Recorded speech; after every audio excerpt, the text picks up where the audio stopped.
Hey YouTube, this is Koji with Team Card Shark Mafia. I'm here to do a deck profile of a Frog Monarch deck that I've been working on. This is really just a first draft, and so I'm just going to go through it quickly and kind of explain some of the card choices. So 3 Soft Frog. Soft Frog is a very important card to this deck. Being able to bounce cards and send Treeborn does a lot of good stuff. And then 2 Treeborn Frog. Of course, it's your tribute fodder. I wouldn't play 3. I think 3 would just be too much. You'd be drying it and it wouldn't be live. It would just be another card for you to set to stall. So just 2 is fine. And then 1 Ronin Totem lets you have extra tribute fodder, and it's a level 2 for your rank 2 plays. Next up, for the Monarchs, 3 Caius, the Shadow Monarch. Card doesn't really need explaining. It's just banishes cards. It's really good. And then 3 Ryza. Ryza is really good. Very powerful against XYZs. Set cards, especially just being able to run over your opponent when they have a slow opening is very good.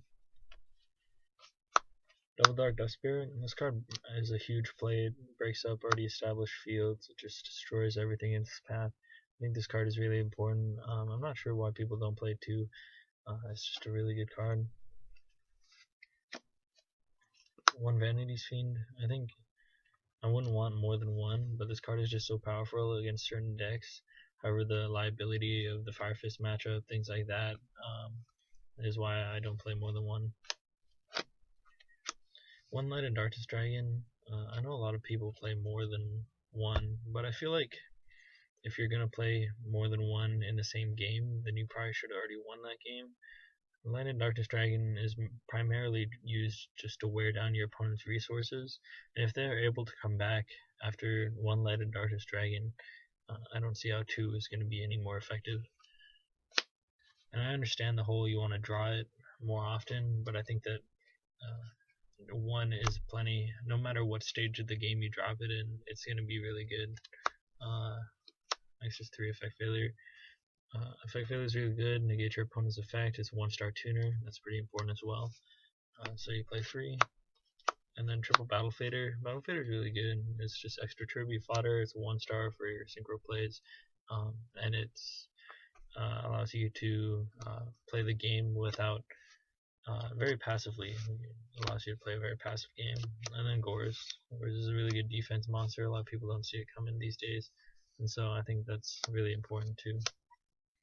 And then for spells, 3 MSTs. With this deck, your normal summon, that initial tribute summon, is very important. You want to make sure that your plays go through, that your effects go off, and that's why you play 3 of these. Same reason for the 3 Lance. You just want to make sure that your plays are able to go off. 3 Enemy Controller. This deck can really abuse Enemy Controller unlike any other deck, and so I think that there's no reason not to play 3. Just being able to steal monsters for free is very good. Next is Triple Soul Exchange.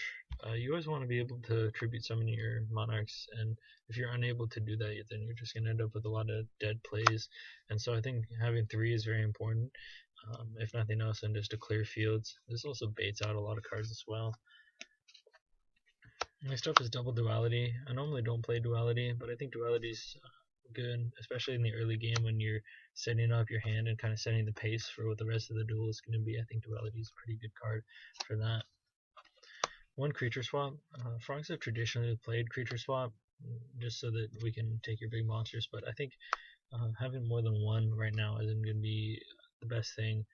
Like I said, established fields of more than 1 monster on the board made this card very hard to play with, but I think it's still a good card no matter what. And Book of Moon. Book of Moon is very important to the Frog Monarch deck. Just being able to flip your Monarchs face down when they Veiler, it being defensive and offensive, letting you get over big monsters is just a very good card. And then 1 Treacherous Trap Hole. It's just a generic trap card, and you don't really play any others, so there's no reason not to. For extra deck, I have Formula, Mistbird, Armory Arm, Black Rose, Scrap, and Stardust. There are other level 8s that you can play, but these are just the ones I've chosen for now. And then I play 1 Gachi Gachi. That's a good defensive play. 1 Armored Kappa. Both of these are good defensive plays, and it just depends on what the situation calls for, which one you should go into.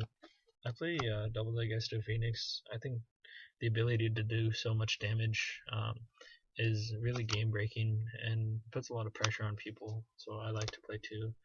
And then one Exabeetle, one Strike Bouncer, one M7, one Gauntlet Launcher. This card's really good. It combos well in side deck and stuff.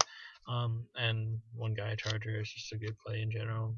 Piercing for game, it's really good. Side deck, double Cyber Dragon and a Chimera Tech. This is a good side for the Karakuri, Girishio, things like that. One thing is you can really treat the Cyber Dragons as if they are monarchs, and being able to set the Cyber Dragons and avoid the bottomless, torrential, solemn warning, things like that, so that you can successfully take out their field is really good.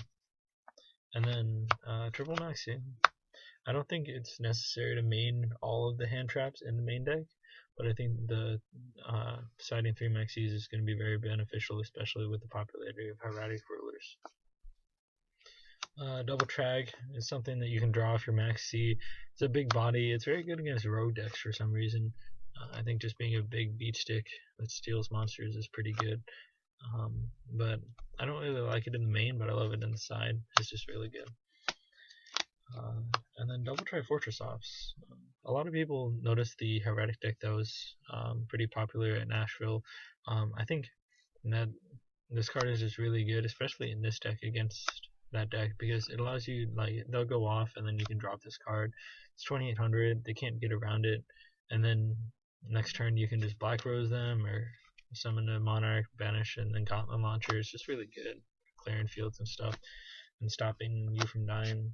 The second Vanity's Fiend, like I said, I wouldn't want to main more than one, but I think having the extra one in the sideboard can be a great help. And then double Twisters just for random back rows, being able to take out macro, defissure, whatever your opponent might have to stop you is really important.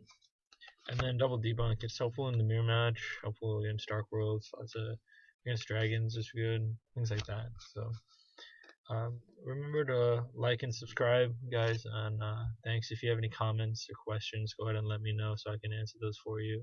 And thanks for watching.